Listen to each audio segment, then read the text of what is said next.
হয়, বানপানীয়ে কিদৰে সাধাৰণ ৰাইজক অনিষ্ট কৰে, কষ্ট দিয়ে আমি দেখুৱাম।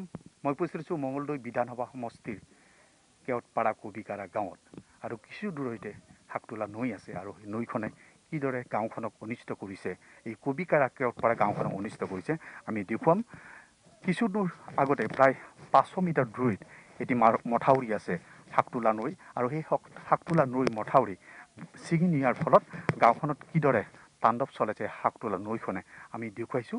মাত্ৰ 15টা দিনতে এই গাঁওখনত 3বাৰকৈ পানী আহিল, বানপানীয়ে চুই গ'ল, যাৰ ফলত গাঁৱৰ যি বাৰীত শাক পাচলি, জিকা ফুল সকলোখিনি শেষ হৈ গ'ল, আৰু বাৰীৰ যি পাণ, সেই পাণো আচলতে মৰহি গ'ল। যিহেতু গাঁৱৰ বাৰীখনে এক সম্পদ আৰু এক অহংকাৰ, কিন্তু সেই সকলোখিনি কিন্তু নিশেষ কৰি পেলালে শাকতোলা নৈ এই বানে। আৰু মই দেখুৱাইছোঁ গাঁওখনৰ যি পৰিৱেশ, সেই পৰিৱেশখিনি দেখুৱাইছোঁ। গাঁৱৰ ৰাইজ কিদৰে আছে এই বানপানীৰ মাজত আমি দেখুৱাইছোঁ। এটি কেঁচা ভেটি, আৰু এই ভেটিত পানী উঠো প্ৰায় আৰু 6 ইঞ্চি হ'লেই ঘৰৰ ভিতৰত পানী সোমাব। আৰু আমি দেখিছোঁ যে এই ঘৰতে থকা খোৱা মেলা সকলোখিনি এই ঘৰটোৰ ভিতৰতে কৰিছে তেখেতসকলে। আৰু আমি দেখিছোঁ ছাগলী, হাঁহ, মুৰ্গী, পাৰ একে ঠাইতে থাকিব লগা হৈছে, উপায় নাই। যিহেতু চাৰিওফালে পানী, আমিও যথেষ্টখিনি কষ্টৰে আহিছোঁ। বাট পথ যিহেতু নায়েই বুলিব পাৰি, একঁকাল পানী ক'ৰবাত, আৰু তথাপি আমি কষ্টৰে আহিছোঁ এই গাঁওখনলৈ, যাতে গাঁৱৰ যি দুখ মৰ্ম বেদনা সেইখিনি চাগে সকলোৱে বুজিব, সেইবাবে আমি আহিছোঁ। আইতা, ভাত খালে নে নাই? নাই খোৱা আপা, ভাত পানী একো খাব পোৱা নাই।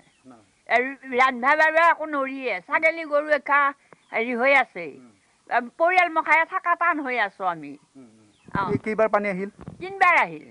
অঁ, 3বাৰ পানী আহিল। 3বাৰৰ ভিতৰত আমি চৰকাৰৰ পৰাও একো পোৱা নাই, নাই দিয়া। এতিয়া সেই ছাগলী আছে, এখন কাৰোবাৰ চোতালত চহা জাগাত নিবাও এখন কিপাল পোৱা নাই। যথেষ্ট দুখ কষ্টত আছে এইসকল গঞাৰ ৰাইজ, তৎসত্বেও কিন্তু কোনেও খবৰ ল'ব অহা নাই। আপোনালোকৰ পিছত 3বাৰকৈ পানী আহিল, কেনেকুৱা ধৰণৰ ক্ষতি হৈছে? বহুত ক্ষতি হৈছে। ধান খেতি ক্ষতি হৈছে, তামোল পাণ ক্ষতি হৈছে, ধৰ লাও জিকা ভোল সেইবিলাক ক্ষতি হৈছে। এতিয়া আমি খাবয়ে একো পোৱা নাই, গতিকে আমি বিৰাট কষ্টত আছোঁ। ৰান্ধিব পৰা নাই, খাব পৰা নাই, তাৰমানে আমাৰ একেবাৰে বহুত সমস্যা হৈ গৈছে। মথাউৰিটো ছিঙি যোৱাৰ ফলতে এনেদৰে 3বাৰকৈ পানী আহিল।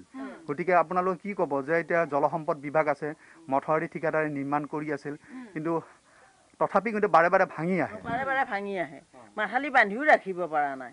এতিয়া আমি ইমান পানীত আছোঁ, এতিয়া আমাক কিবা পালে সাহায্যও লাগে। এতিয়া আমি বহুত হেৰিত আছোঁ, গৰু ছাগলীয়ে খাব পোৱা নাই একো, ছাগলী এটা পাৰি আছে, গৰু এটা পাৰি আছে, হাঁহ কুকুৰাক আধা দিব পৰা নাই। এতিয়া আমি ইমান সমস্যাত পৰি আছোঁ।